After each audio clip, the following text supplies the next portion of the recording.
संसार में बहुत सारी चीजें हैं, जैसे पूजा।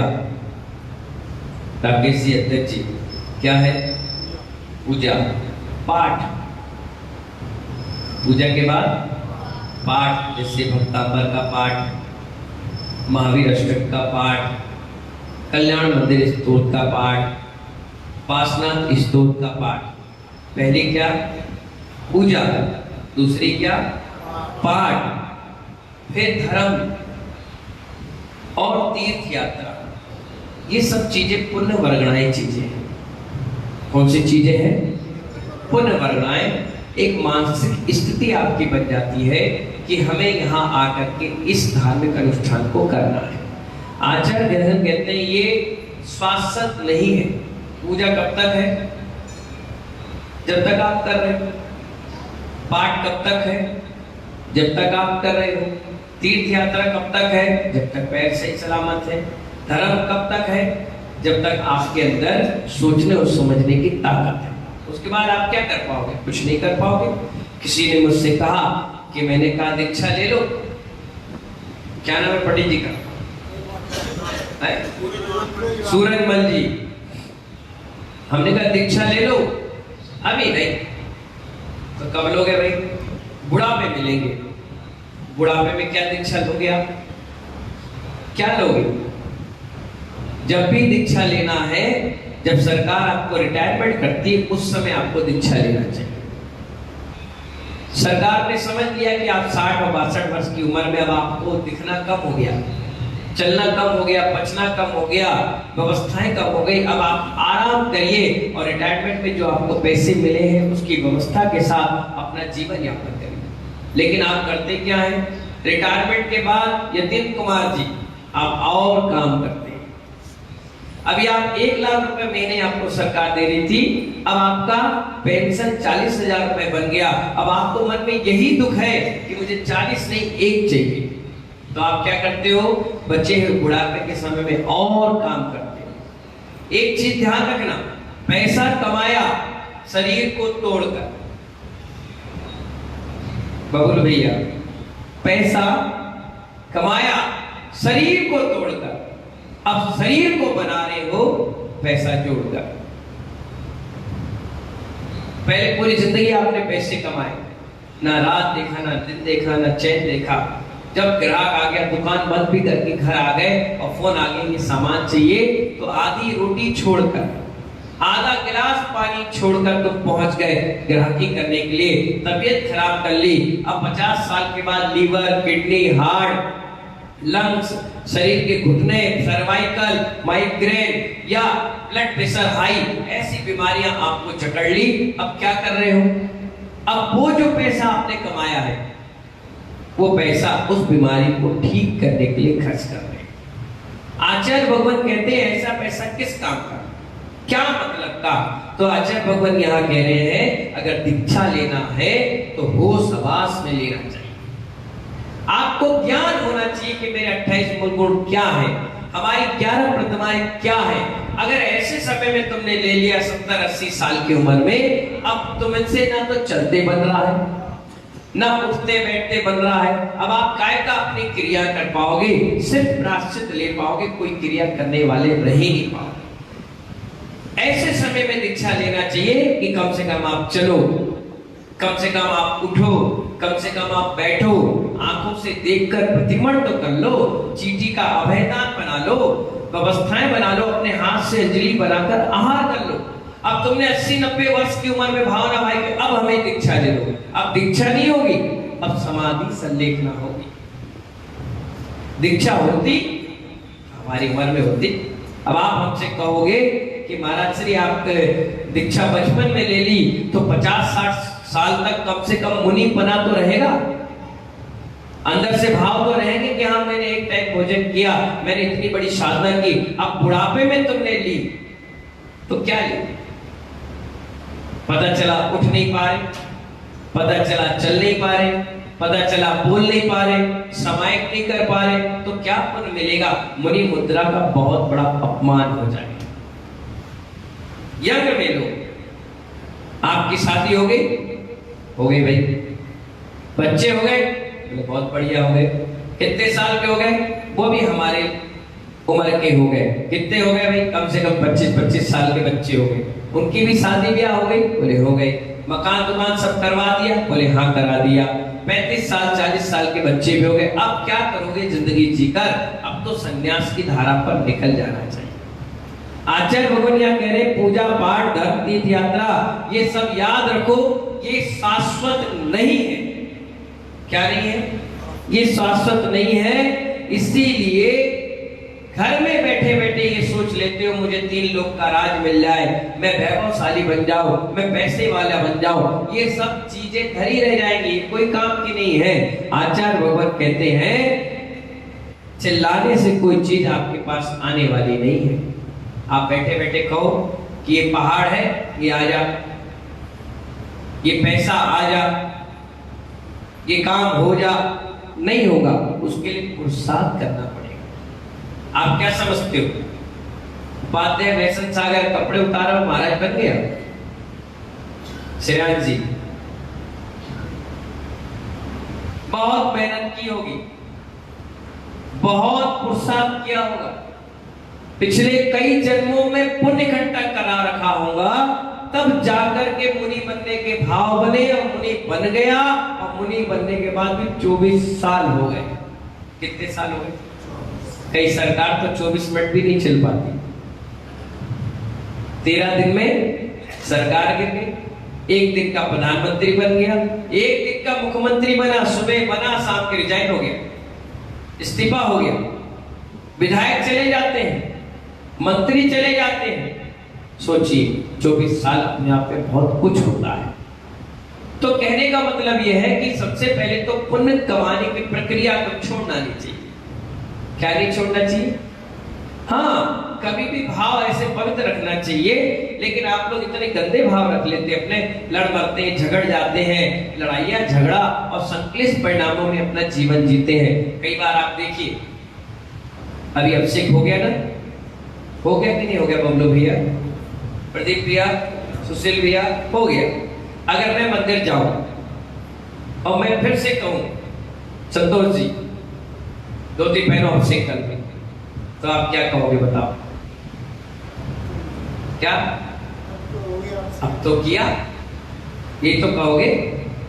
भाई आपने सुबह 7 बजे का अभिषेक का समय रखा और 7 बजे आपने अभिषेक कर लिया और 7:30 बजे फिर से अभिषेक हो रहा है और मैं कहूं अनूप भैया धोती पहन के अभिषेक कर, तो अनूप भैया आप क्या कहोगे? अब भी किया, क्या किया? अब भी किया, ठीक है ना?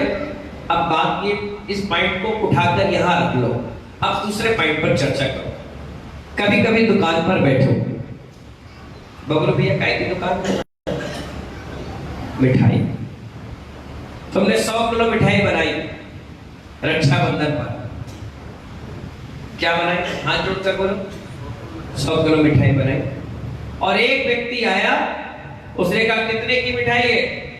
आपने कहा 100 रुपए किलो की है। ठीक है, 95 लगा लो। बोले कितने लोगी? बोले पूरा ले लूंगा। क्या कहा उसने? जोर से बोलो ना, हाथ जोड़कर बोलो, पूरा ले लूंगा। आप बोले ये तो बहुत बढ़िया ग्राहक मिल गया, ठीक है पूरा ले लो। उसने 100 किलो पूरी मिठाई तौल दी, पैसे आ गए। उसके बाद दुकान बंद करते हो कि बैठते हो? क्यों बैठते हो? अब उस पॉइंट को उठाओ जो मैंने पहले कहा, कर तो लिया। क्या कहा था तुमने? जब एक बार अभिषेक करने से मन भर गया तो एक बार दुकानदारी करने से क्यों नहीं भरा? छोड़ के निकल आते कि आज तो मेरी मिठाई बिक गई, अब तो मैं घर में जाके अपने बीवी को टाइम दूंगा, अपने बच्चों के साथ खेलूंगा कूदूंगा, मंदिर जाऊंगा, पूजा करूंगा, पाठ करूंगा। अब मैं फ्रीडम हो गया, मैंने जो टारगेट बनाया था वो पूरा हो गया। लेकिन वहां पर व्यसन की हवस है, पैसा कमाने का जुनून है कि 100 किलो बिक गई। एक बेटा एक काम कर, घर में और रखिए, जो कल बेचना थी वो भी लिया और लिया और लिया। काश ऐसे कमाने की हवस होती। अभिषेक हो गया, महाराज ने कहा अभिषेक कर लो, अरे ठीक है लो और कर ले रहे।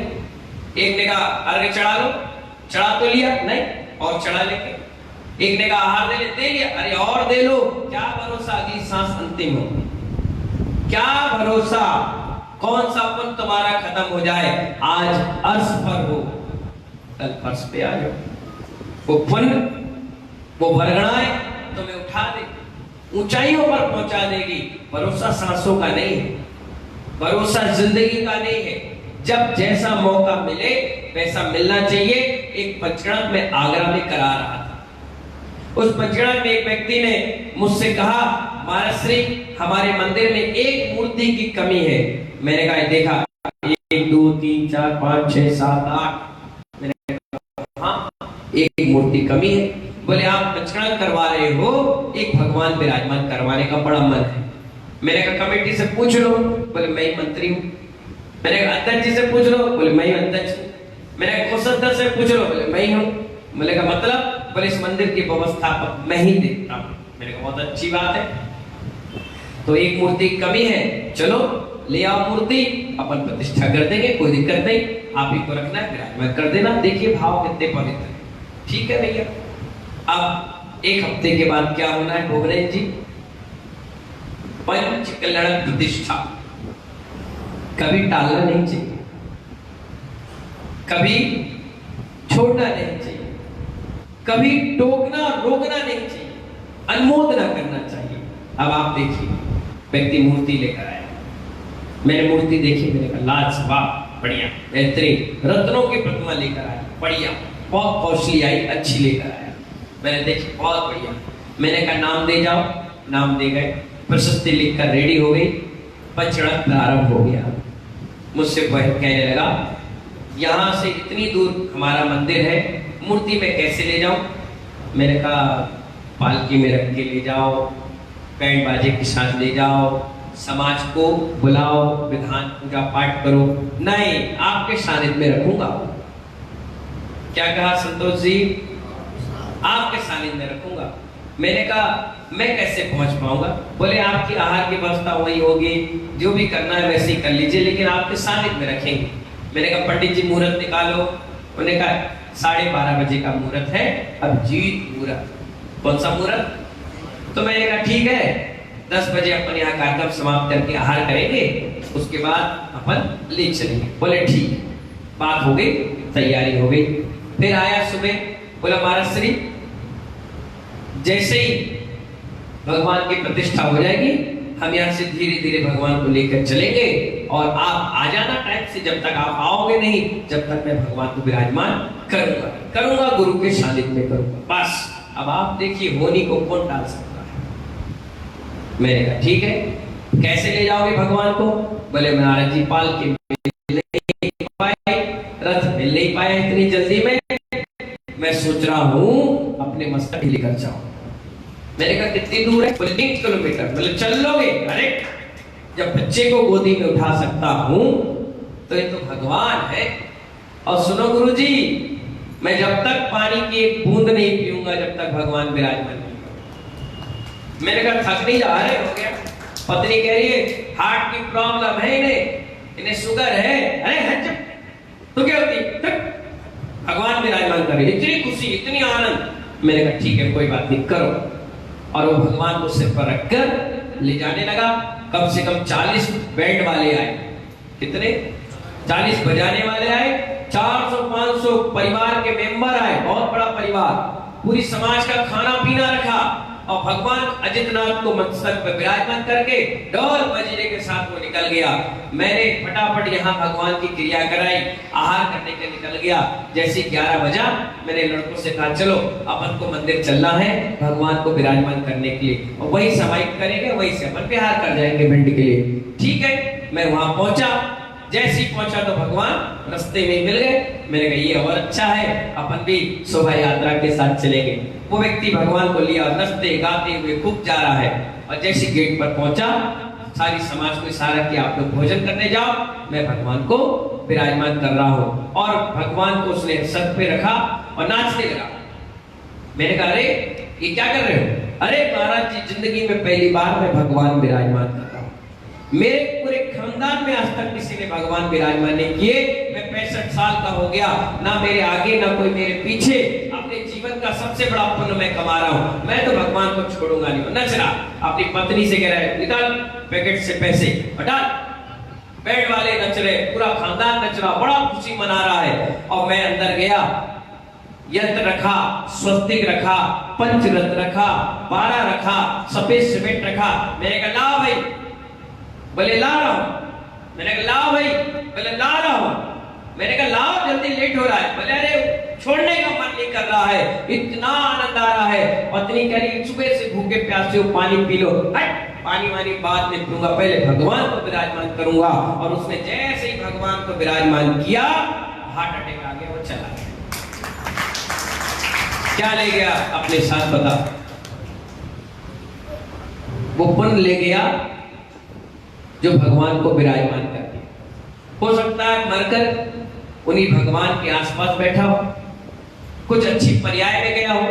देखिए धोती पट्टा सुत पहना था, हार मुकुट लगाया था, भगवान को सर पर विराजमान कर रखा था, और सुबह से पानी की एक बूंद भी नहीं किया। क्या गजब का! मैं कह रहा हूं हाँ भैया हो गया, हटो। वो हटेगा, जब देखा तो गिर पड़ा। पत्नी नाच रही थी। आज हमारे घर प्रभु आए, परिवार नाच रहा था, सब पूड़ी पकोड़े नाश्ते पानी में लगे थे। और जब तक एम्बुलेंस में उसको बैठाया और लेकर के गए, डॉक्टर ने कहा 1 घंटे पहले ही चल बसा है। हमारा भी बिहार हो चुका था, हम भी चले गए। हमें तो बाद में खबर मिली कि वो, हमने सोचा पानी वगैरह नहीं पिया होगा, बीपी हाई हो गया होगा, चक्कर वगैरह आ गए, लेकिन आदमी तो चल बसा। महानुभाव जीवन में क्या लेकर, क्या काम आया? अब मैं जब गया आगरा में, उन्हीं भगवान को देखकर मुझे वही व्यक्ति याद आया। क्या गजब का समाधि संलेखना उसने, क्या गजब के विचार थे, पूजा पाठ, भगवान की स्तुति करते हुए चला गया। डॉक्टर ने इंजेक्शन नहीं लगाया, किसी सिस्टर ने उसे दवाई नहीं दी, चिल्ला चिल्ला कर हाय तौबा करके बीमारी से नहीं मरा, अपनी मौत मरा, लेकिन भगवान की भक्ति करते हुए। यही तो मैं आपसे कह रहा हूँ और समझा रहा हूँ और बार बार आपको प्रेरणा दे रहा हूँ कि जीवन बहुत छोटा सा है प्रबल भाई। आज कमा लिया है, लेकिन कल का दिन कमा पाओ या ना कमा पाओ, आज का दिन तुमसे कह रहा है कि जो कमाया है अपने हाथ से दान कर लो। स्मृति में दिया हुआ व्यक्ति कोई नहीं देखता, जो कर गए वही पुण्यात्मा जी बन गए। बाकी आप खूब करो। माँ बाप भूखे मर गए, उनको खिला नहीं पाए, और जब माँ बाप मर गए तो तेरे ही भोजन करा रहे, कौवों को आटा डाल रहे, चिड़ियों को दाना डाल रहे, मछलियों को दाना डाल रहे। क्यों डाल रहे हो? हमारे माता पिता की स्मृति में, हमारे माता पिता की पुण्य स्थली में, हमारे मम्मी पापा के नाम से। अरे बाबा जब जिंदा थे अपने हाथ से कर जाते, कम से कम उसका सुख तो मिलता, पुण्य का आभास तो मिलता, पुण्य वर्गणाएं तो मिलती। इसलिए तो ये पूजा पाठ प्रतिष्ठा बताई गई कि अपने हाथ से कर लो, जितना कर लोगे उतना पुण्य का लाभ मिल जाएगा। मरने के बाद कौन देख रहा और कौन पूछ रहा? कई ऐसे कमरे हैं जिसमें ईंट लगी तो सीमेंट लगाने वाला नहीं मिल पाया, जहां सीमेंट लग गया तो प्लास्टर वाला नहीं मिला, और जहां प्लास्टर हो गया तो उद्घाटन नहीं हुआ। क्यों? बीच में चल बसे। समय किसी को बताकर नहीं आता, कल तो आता है, कल आता है? किसी से मैं कहता हूं कि पंचकर्म बुरा है, आप बहुत अच्छा सहयोग करिए, कल करूंगा। क्या कहते हैं? युधिष्ठिर थे, युधिष्ठिर, धर्मराज युधिष्ठिर, 5 पांडवों के सबसे बड़े भ्राता, सत्य बोलते थे।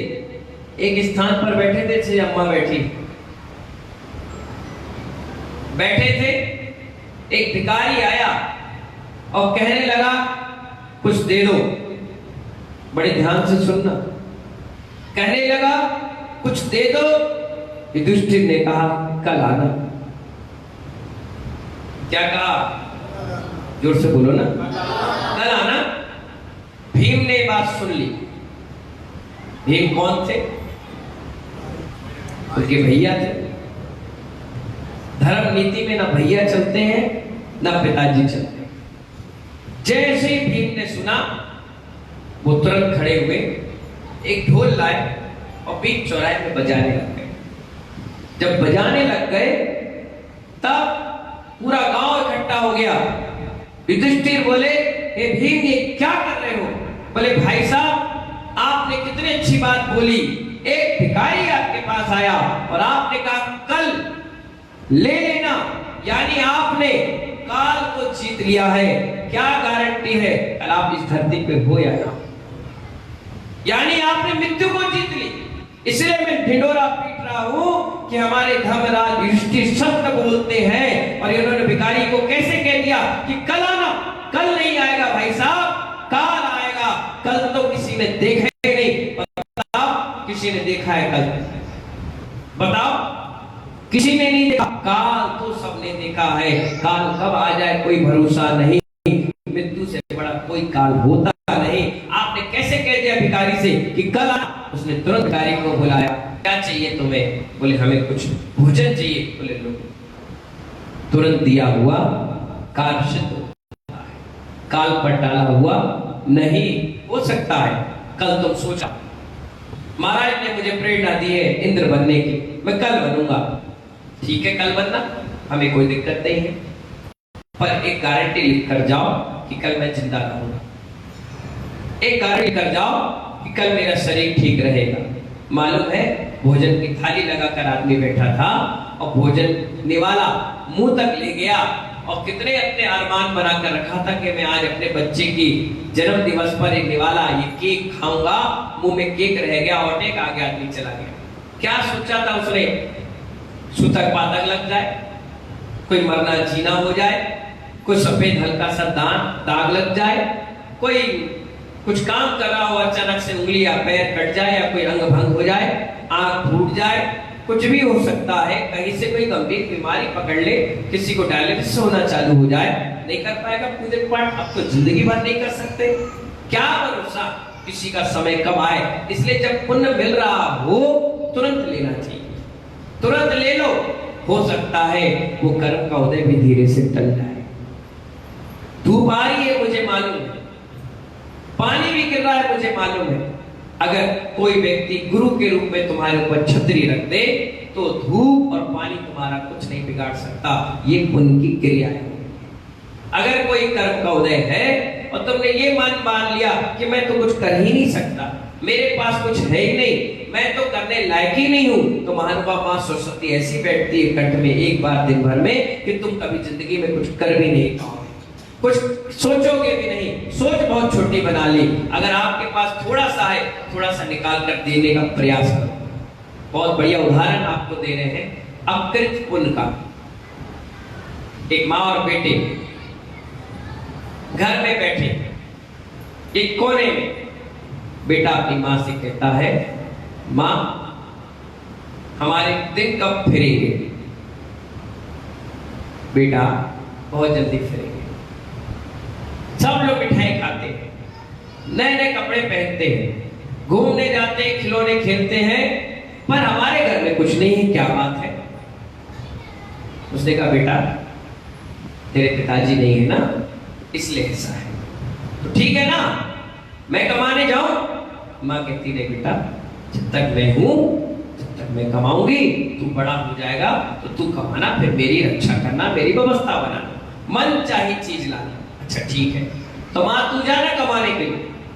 अरे बेटा कोई काम मिलेगा तभी तो कमाएंगे, ऐसे कैसे चले जाऊं? अच्छा ठीक है जल्दी कमाओ, मुझे बहुत अच्छी अच्छी चीज खाने का मन कर रहा है। बच्चा था, दूध पीता छोटा सा। अब आप देखिए भावना कितनी पवित्र होगी।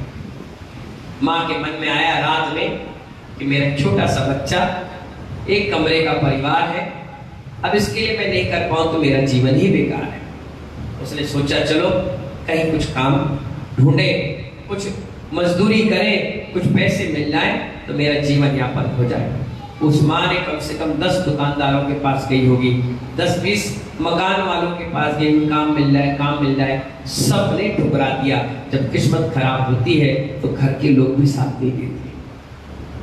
पकवान बन रहे होंगे घर में, 2 भाई होंगे तो एक भाई खा रहा होगा, एक भूखा मर रहा होगा, वो भी साथ नहीं देता। जब तक तुम्हारे पुण्य में खाते में पुण्य नहीं है कोई साथ नहीं देता। अब आप देखिए हुआ क्या, जब माँ दोपहर तक थक हार करके बैठ गई, कहीं काम नहीं मिला, तो एक स्थान पर बहुत बड़े सेठ का कोठी थी, वहाँ बहुत सारे मजदूर काम कर रहे थे। उस कोठी पर पहुंची और मैनेजर से कहने लगी, मैनेजर बाबू, मुनीम बाबू, मुझे कुछ काम दे दो। वहां पर धान चुगने का काम था, धान साफ करने का समय था, और पहले के समय में पैसे नहीं दिए जाते थे। अगर आपने काम किया है तो अनाज के बदले अनाज मिल जाता था, काम के बदले अनाज मिल जाता था। वही सिस्टम वहां बनाया गया। उसने कहा काम तो मिल जाएगा, लेकिन सुनो, काम के बाद आपको एक टोकरी धान मिलेगी। क्या मिलेगी सुरेश जी? धान मिलेगी, धान। उन्होंने कहा ठीक है भैया, धान मिल जाएगी। अब ये भैया उसको ऐसे रख दो, 10 मिनट के बाद करना। अब उन्होंने कहा ठीक है भैया, धान मिल जाएगी। कितनी टोकरी मिलेगी? बोले दिन भर काम करोगे, साफ सफाई, तो एक टोकरी। उन्होंने कहा ठीक है। वो घर किसका था मालूम है? ज्योति, किसका घर था? मनोरमा देवी, किसका घर था? वो उसके खुद के भाई का था। भाई बहुत धनवान था और बहन बहुत कमजोर परिवार में शादी हो गई थी। अब बहन पूरा घूंघट डालकर काम कर रही थी कि कहीं भाई मुझे ना देखे, और इतनी स्वाभिमान थी किसी के सामने हाथ नहीं फैला। अब देखिए, घूंघट डाले वो काम कर रही थी। क्या कर रही थी? काम कर रही थी। और धीरे से घूंघट के आड़ में भाई जब वहां पहुंचा तो उसने अपनी बहन को देख लिया और सोचा मन में कि इतना बड़ा मैं और मेरी बहन मेरे यहां काम कर रही है। ये भी दुर्भाग्यशाली होते हैं कि भाई सौभाग्यशाली, हम दुर्भाग्यशाली। क्या हुआ? जैसे ही भाई की नजर पहुंची, वो मन ही मन सोचने लगा, है तो बहन मेरी, स्वाभिमानी है। क्या है? स्वाभिमानी है। हो सकता है ये मुझसे कुछ मांगने नहीं आई, इसलिए क्योंकि इसका घर परिवार अलग है, पति है नहीं, इसलिए इसको दुख लगा होगा। एक काम करता हूँ, कुछ ऐसी व्यवस्था बना देता हूँ कि इसके घर परिवार में कुछ ज्यादा धान पहुंच जाए। उसने मैनेजर को बुलाया और मैनेजर जब आ गया तो उससे कहा कि सुनो, एक काम करना, वो हरी साड़ी वाली दिख रही है ना? हाँ। वो घूंघट डाली है? बोले हाँ। कब आई है काम पे? बोले आज ही आई है। अच्छा, तो एक काम करो, इसको कितने अनाज देते हो सब लोग को? बोले एक टोकरी। बोले एक काम करना, इसको 3 टोकरी दे दो। कितनी टोकरी? 3 टोकरी दे देना। और बस। तो उसने कहा मुंशी ने, राजा साहब एक बात तो बताइए, वो कौन है जो उस पर इतना दया भाव हो रही है? बोले जो भी है उसको दे देना। कितनी टोकरी? मैनेजर ने कहा ठीक है, हमें क्या दिक्कत है, जब राजा दे रहा तो हमें तो बांटना है। सबको बुलाया, आइए। एक टोकरी धान दिया और चलते चले। एक टोकरी धान दी और चलते चले। उसी बीच छोटा सा बच्चा वहां खेल रहा था उसी मामा के लड़के के साथ। वो दोनों क्या हुए? भाई। खेलते खेलते में उसकी माँ ने आवाज दी, ए बेटा इधर आओ, तुम्हारे लिए बहुत बढ़िया मीठी खीर बनाई है। बच्चा दौड़ कर गया, कटोरी और चम्मच लेकर आया और खाता खाता बाहर आकर बैठ गया। जो वो महिला का लड़का था अकृत पुन, वो भी वहां खेलने लग गया। उसने कहा लो खाओगे क्या? उसने कहा हाँ, मेरी माँ ने तो मुझे खीर खिलाई नहीं, तुम्हें खिला दो। उसने एक चम्मच उसको खिलाई, एक चम्मच खुद खाया और दोनों खेलने लगे। थोड़ी देर में फिर उसने एक चम्मच खिलाया और खुद खाया, फिर एक चम्मच खिलाया, फिर खाया, क्योंकि जो खिलाता है वही खिलाता है। जो देता है उसी को लौट कर मिलता है। जो ये कहता है कि मेरे पास है नहीं, मैं करूंगा नहीं, मैं दूंगा नहीं, उसे कभी जीवन में नहीं मिलता। जितना आपने किया आप ही को मिलेगा। मैं नहीं बांध कर ले जाऊंगा, ना कमेटी बांध कर ले जाएगी। अब हुआ क्या? उतने में उसकी मामी की निगाह उस बच्चे पर पड़ गई। स्वाभाविक है, माँ ने किसी बच्चे को खाने दिया तो 3-4 बार वो देखती है खाया कि नहीं खाया।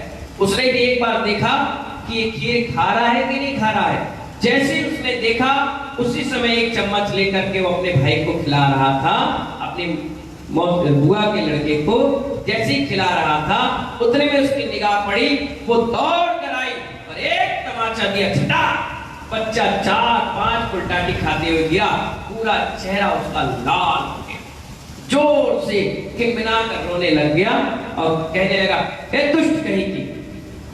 महिला क्या कह रही है, ये दुष्ट कहीं का मेरे बच्चे का भोजन खा रहा है। नौकर कहेगा भाग यहाँ से। उसे नहीं मालूम था कि ये हमारी ही नंद का लड़का है। मारे चाटे और भगा दिए, यहाँ से ब्लड उसका निकलने लगा, पूरा लाल चेहरा हो गया और अपने बच्चे का हाथ पकड़ी और अंदर ले गई। अब रोता हुआ बच्चा जब चिल्लाया तो उसकी माँ दौड़ कर आई काम छोड़कर और कहने लगी, बेटा ये क्या हो गया? बोले मकान की मालकिन ने मुझे मारा। क्यों मारा? बोले मैंने 2 चम्मच खीर खा ली थी। क्यों खाया तूने? अब वो लड़का खिला रहा था, मैंने खा ली, तू तो बनाती नहीं तो इसलिए मैंने खा लिया। बोलेगा कोई बात नहीं, अपन घर चलते हैं, मैं तुम्हें बहुत अच्छी खीर खिलाऊंगा। बच्चा रोना और आंसू पोंछ करके हंसने लगा, चलो एक चांटा तो पड़ा, खीर तो घर में हमें मिलेगी। अब बच्चा अपनी माँ के साथ खड़ा था, माँ का नंबर आया, जैसे उसने अपना गमछा निकाला, उस मुनीम ने एक टोकरी धान डाल दी। उसने बांधना चाहा, उसने कहा रुको मैडम, आपके लिए ऑर्डर आया है कि आपको 3 टोकरी धान मिलेगी। बोले क्यों? मैं तो आधे दिन काम करी, फिर मुझे 3 क्यों? बोले नहीं, आपके लिए आधे आप लेके जाइए। उन्होंने कहा ठीक है। आखिर उनका गमछा निकाला गया, उसमें लिया और 3 टोकरी धान बांधी और गमछा उसने अपने कंधे पर टांगा और धीरे धीरे धीरे धीरे पद यात्रा करते हुए अपने गांव की ओर, अपने मकान की ओर निकल गया। गमछे में एक छेद था, गमछे में एक छेद था, जब तक तेरे पुण्य का बीता नहीं करा तब तक तुझको माफ है, अवगुण करो हजार। कर्म का उदय था, पाप का उदय इतना तीव्र था कि 3 टोकरी धान देने के बाद भी जब वो घर पहुंचा तो 2 टोकरी रास्ते में ही गिर गई। बची कितनी? थोड़ी सी। जैसी टोकरी खोली, मां करी हे भगवान ये क्या हो गया? 3 टोकरी धान थी और ये 2 गायब हो गई, एक ही बची। रोने लगा बच्चा, अब मुझे खीर नहीं मिलेगी? बोले मिलेगी। अब मुझे मारपीट मिलेगी? बोले नहीं, सब कुछ मिलेगा बेटा, सब कुछ मिलेगा, चिंता नहीं करो, आप जितनी है उतने में बनाएंगे। और एक टोकरी धान उसने रखी और मन ही मन सोचने लगी, कैसा पाप कर्म का उदय है, कैसा दुर्भाग्य है, देने वाला दे रहा है और हम दे नहीं पा रहे। ये कौन सा पाप कर्म का उदय है? ये कैसा कर्म का उदय है?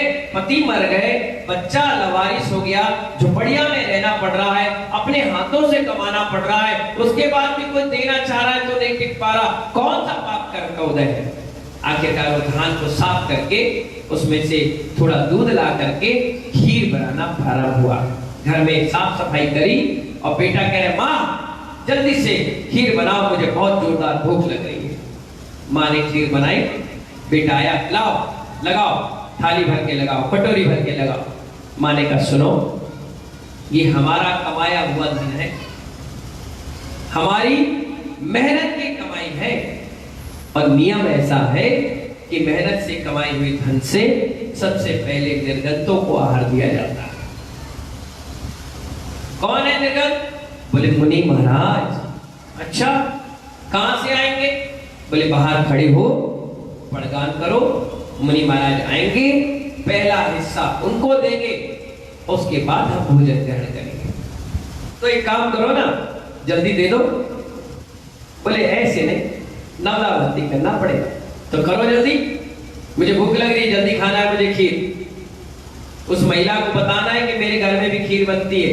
उन्हें मुझे चांटा मारा, लाल हो गया, खून आ गया, मम्मी मैं उसको छोड़ूंगा नहीं। मम्मी कहती कोई बात नहीं, कोई बात नहीं। माँ ने खीर बनाई, माँ ने 4 हिस्से उसके बनाए। 1 कटोरी खीर बनाई और 1 कटोरी खीर के 4 हिस्से बनाए। 2 हिस्से मुनिराज के, 1 हिस्सा बालक का और 1 हिस्सा अपना, 4 हिस्से में डिवाइड कर दी और गई। कहने लगी मैं कुएं से पानी लेकर आती हूँ, तू घर के सामने खड़े हो, 9 और 10 बजे का समय है, कोई ना कोई तो साधु निकलेगा, पड़गाएंगे और आहार देंगे, उसके बाद भोजन करेंगे। कहते हैं निर्गतों को आहार देने से घर की दरिद्रता ठीक हो जाती है, घर की दरिद्रता भाग जाती है। जाती है, पलायन कर जाती है, अच्छे दिन और सौभाग्य अपने आप घर पर आ जाता है। अब क्या था, माँ पानी लेने गई, बेटा घर के सामने खड़ा हो गया। तभी किस्मत से अक्षीण महारस रिद्धिधारी मुनिराज उस गांव से निकले, मुद्रिका लेकर निकले।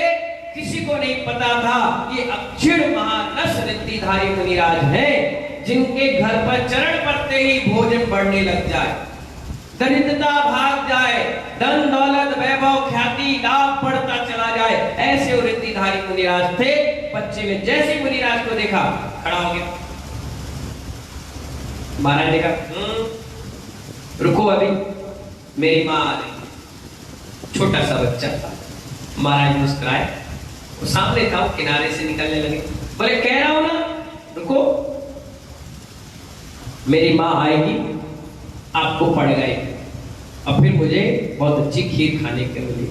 महाराज इधर की जगह इधर जाने लग गए। महाराज के रुकने से रुकते हैं, विधि लिए, रुकने वाला आज तक कोई हुआ ही नहीं। निकलते जा रहे, वो बार बार उनके आगे पीछे हो रहा है, रुको ना महाराज जी, रुको ना, महाराज माँ आ रही, माँ आ रही। और दूर से अचानक उसको माँ दिखी, उसने कहा महाराज जी रुक जाओ, मैं जाने नहीं दूंगा। उन्हें देख के पैर उनके पकड़ लिए और उधर से माँ आ रही थी। उन मुनिराज का नियम था, जो महिला कलश रखीगी मैं उससे पढ़ दूंगा। और वहां जैसी उस महिला को मुनिराज ने देखा, अब उस बच्चे की बाल भक्ति देखते हुए कुछ नहीं बोले और उस महिला से पड़क गए। दोनों माँ बेटा ने पड़गान करते जैसी घर में लेकर आए और माँ ने शुद्धि करवाई, उनकी पूजन करी, पाद प्रक्षालन किया। मुनिराज ने अंजलि जैसी खोली, कई दिनों का उपवास था, पारना था, जैसी अंजलि खोली, माँ ने 4 हिस्से खीर के बनाए थे, एक हिस्सा निकाला और उनकी अंजलि में डाल दिया। मुनिराज ने ले लिया, फिर उन्हें अंजलि खोल ली, उन्हें दूसरा हिस्सा भी ला करके डाल दिया। बच्चा बाहर देरी पर खड़ा होकर ताली बजा रहा है, अरे आज मेरे घर में मुनिराज का आहार हो रहा है, अरे मेरे घर में आहार हो रहा है, आज मुझे कोई नहीं मारेगा, आज मेरे घर में बहुत बढ़िया काम हो गया, आज मेरी माँ तर गई, आज मेरा बहुत बड़ा सौभाग्य है, आज माँ खीर दे रही है और बाहर के बाद मुझे भी खीर मिलेगी, कितना बढ़िया है, बहुत बढ़िया। ऐसे भाव विभोर भक्ति में वो अलाद आनंद ले रहा था। माँ ने एक अंजलि दे दी, दूसरा हिस्सा भी दे दिया और सोची मन में, मुनिराज का पाड़ना है, मैं तो कल भी खा लूं, एक काम करती हूँ, मैं अपना हिस्सा भी दे देती। और जैसे ही दिया, बच्चा कह रहा है माँ जल्दी जल्दी खिलाओ ना, एक काम करो, मेरा हिस्सा भी दे दो। क्या कह रहा है वो, जिसके खाने के चक्कर में वो इतना ताम झाम किया, पिटा, मेहनत करी, और वो भी कह रहा है कि माँ इतना लेट क्यों कर रही हो, मेरा हिस्सा भी दे दो। और माँ ने कहा चलो तेरा हिस्सा भी दे देती हूँ। और मन को ये सोच करके समझा लिया कि जो कटोरी के अगल बगल दूध और थोड़े बहुत चावल के दाने लग जाते हैं, इसी को बच्चे को चटा देंगे, बच्चा है, मन मान जाएगा। और उसने उस कटोरी को बंद किया और मुनिराज ने अपनी अंजलि छोड़ी, कुल्ला किया और वन की ओर चले गए। बेटा दौड़ कर आया, माँ अब मेरा नंबर जाओ के। माँ ने कहा बेटा तेरे हिस्से की खीर, मेरे हिस्से की खीर, मुनिराज के हिस्से की खीर मैंने तो दे दी, अब एक काम करते हैं, थोड़ा सा चावल और दूध बचा है वही खा ले। अच्छा चलो लगा दो। जैसे उसने कटोरी खोली, अक्षीण महारस रिद्धिधारी मुनिराज थे, उनके चौके में कोई कमी हो रही थी क्या? जैसी खीर का डब्बा खुला, खीर लबालब गर्मा गर्म भरी भराई मिली। मैंने कही भगवान, हमने तो पूरी खाली कर दी थी, ये भर कैसे गई? बच्चा कह रहा माँ जल्दी लाओ, पेट में चूहे कूद रहे, भूख लग रही, जल्दी लाओ। माँ ने कटोरी में से निकाली, 4 चम्मच भर के बच्चे को दी। बच्चा ने पूरा खा लिया, कटोरी बंद करके रख दी। बच्चा कह रहा माँ और दो ना, बहुत अच्छी बनी है। माँ ने जैसी कटोरी खोली फिर भर गई। उसने बच्चे को पेट भर के खिलाया, खुद पेट भरकर खाई, जितने लोग चौके में आए थे सबको खिलाया। पूरे दिन भर पूरा गांव खाता रह गया, लेकिन महाराज के आशीर्वाद से उसके घर में कभी कमी नहीं आई। ये कहलाता है देने वाले का दिल। अपने हिस्से का भी दान कर गया, खुद भूखे रहकर के निर्गतों को आहार करा दिया, उस घर में बढ़ोतरी होती है खुद खा करके। ये भी पूछने नहीं आए कि महाराज आपका आहार कैसा हुआ, वो दरिद्रता की निशानी। खुद पेट भर के खा लिया, खुद खा पी के पड़े हैं। नियम है, नियम ऐसा है, 12 व्रत सावक के होते हैं। उस 12 व्रत में एक अतिथि संविभाग व्रत नाम का एक व्रत है।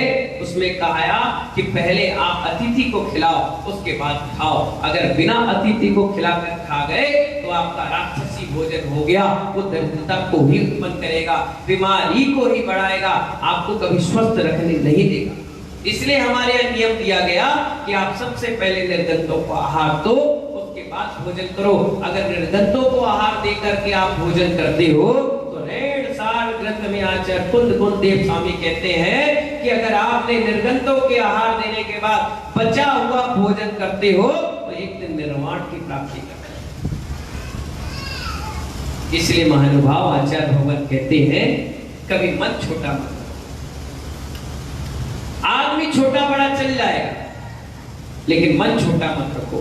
मन हमेशा बड़ा, हमेशा बड़ी सोच रखो, अच्छी सोच रखो, अच्छे कार्य करते चले जाओ। जीवन में कभी घटनाएं तो घटनाएं नहीं होगी। जब कभी रास्ते में कच्चे रास्ते पे हम लोग चलते हैं तो लोग कहते हैं महाराज जी देख कर चलो कोई कांटा न लग जाए। क्या कहते हैं अजीत भैया, क्या कहते हैं लोग? महाराज जी देख कर चलो कहीं कोई कांटा ना लग जाए। और मैं भी कहता हूं मैंने किसी को दर्द और पीड़ा दी होगी तो कमरे में बैठूंगा तब भी कांटा लग जाएगा और मैं चल पड़ता हूं और आज तक कभी कोई कांटा नहीं लगा, क्योंकि जैसा बोगे वैसा पाओगे। अच्छा करोगे अच्छा पाओगे, बुरा सोचोगे बुरा पाओगे, नहीं करोगे तो कुछ भी नहीं पाओगे। करते रहो, चाहे तन से, चाहे मन से, चाहे धन से। लग जाओ धर्म और गुरुओं की सेवा में, प्रभु भक्ति में। एक ना एक दिन तो ऐसा आएगा जब तुम्हारे भी हाथ भरे भराए रहेंगे और एक दिन तो भूरे के दिन भी बदल जाते हैं। जहां कचरा डाला जाता है वहां मकान बन जाते हैं, जहां पर नदी नाले हो वहां भी मंदिर बन जाते हैं। इसलिए महानुभाव मन छोटा रहकर किसी कार्य को मत करे, मन बहुत बड़ा रखे, अच्छा रखे और पवित्र भावों के साथ इस पंचकर्म प्रतिष्ठा महोत्सव में जुड़े। आप सबको मालूम होना चाहिए 6 तारीख से बहुत बड़ा धार्मिक अनुष्ठान आपके यहाँ होने जा रहा है। कम से कम 300-400 किलोमीटर के एरिया में कहीं भी इतना बड़ा अनुष्ठान नहीं हो रहा है। इस डेट पर कोई पंचकर्म नहीं हो रहा है। आप सबकी किस्मत, भाग और पुण्य है कि देने वाला दिया है, लेने वाला है और करने वाला कर रहा है। 6 जुलाई से होने वाले पंच कल्याण प्रतिष्ठा महोत्सव के लिए बहुत जोरदार तैयारियां प्रारंभ हो चुकी हैं। हर चीज बुक हो चुकी है, पात्र भी लगभग 70 से 80% बन चुके हैं। कल शाम तक पत्रिका भी छपने जा चुकी होगी और सारा कार्यक्रम सानंद संपन्नता की ओर बढ़ चुका है। कल के बाद हमारी टीम आगे की व्यवस्थाओं में लग जाएगी। जिसकी जो व्यवस्था दी गई उसमें निपुणता के साथ वो कार्य करे। जिनको पात्र आज और कल बनना है फटाफट अपने नाम दे। मुझे बहुत खुशी है हमारे प्रदीप जी, खड़े होना भैया, हमारे प्रदीप जी की भाव बने कि महाराज श्री मैं करूं चाहे ना करूं, मेरे पास एक व्यक्ति है, मैं उसको इस पंचकर्म से जोड़ूंगा और कम से कम 21,000 रुपए की राशि उससे लाऊंगा। मुझे बहुत खुशी है कि आप तन से नहीं, मन से नहीं, चाहे धन से नहीं, किसी न किसी प्रकार से तो आप इस पंचकर्म से जुड़े। मालूम है अगर आपने किसी व्यक्ति को जोड़ दिया, चाहे कलश से जोड़ा, चाहे एक साड़ी से जोड़ी, चाहे एक द्रव्यदान के रूप में जोड़ा, चाहे भोजन के रूप में जोड़ा, चाहे कलश के रूप में जोड़ा, उसका 17% पुण्य आपको मिल गया। मैं तो कभी किसी को साड़ी नहीं दे रहा, ना तो मैं धोती दे रहा, ना मैं किसी को बोल रहा, मैं तो सिर्फ प्रेरणा देता हूँ। कोई 14 दिन बनेगा उसके निमित्त से 5 दिन जितना भी शुभ आचरण करेगा उसका 17% हमें। एक भी मंत्र आपने स्वाहा बोला, उस स्वाहा बोलते ही 17% हमें मिल गया। इसीलिए आप इतना कमाते हो और एक हाथ से खाते, हम कुछ नहीं कमाते, दोनों हाथ से खाते। यही फर्क है। तुम कितना कमाते हो, इतने बड़े कमरे में कभी अकेले नहीं रहते और हम नहीं कमाते हैं और इतने बड़े करोड़ों रुपए के संधुवन में रह लेते हैं। तुम कितना कमाते हो, कभी तुम माइक में नहीं बोल पाते, बिना कमाए धमाधम तुम किसी को सुनाते हो तो पकड़ के बोलना पड़ता, हमारी सुनो। और हम कभी किसी से नहीं कहते हमारी सुनो, माइक लग जाता है बोलते महाराज जी सुनाओ। ये फर्क है। तुम कमा कमा के थक जाते हो, फिर भी तुम्हारी पत्नी कभी तुम्हारा सिर दबाते नहीं आती। और हम नहीं भी कमाते हैं, कहीं नहीं जाते हैं, फिर भी लोग हमारा पैर खींचते हैं, महाराज जी थोड़ा सा दबाने का, सेवा का अवसर दे दो, अवसर मांगते हैं। सोचने वाली बात है। इसीलिए हर मंत्र में तुम्हारा एक ना एक शेयर जुड़ जाए, ऐसे कार्य करना चाहिए। आप तन से जुड़े, मन से जुड़े, चाहे धन से जुड़ जाए। ये अनुष्ठान वैसा अनुष्ठान है जैसे ऊपर पहाड़ से पानी गिर रहा हो। क्या गिर रहा हो? ऊपर पहाड़ से पानी गिर रहा हो। एक बात है, जहां तालाब बन गया हो, नदी या झरना बना हो, वो स्थान तो क्या होगा, लेकिन जितने स्थान उसके जाएंगे वो भी गीला हो जाता है। तो इसीलिए हम थोड़ा सा भी पुरुषार्थ करेंगे और हमारे निमित्त से कोई व्यक्ति जुड़ गया, किसी प्रकार का भी दान आ गया, तो वो स्वदेव स्वाहा का काम करता है। इन्हीं मंगल भावनाओं के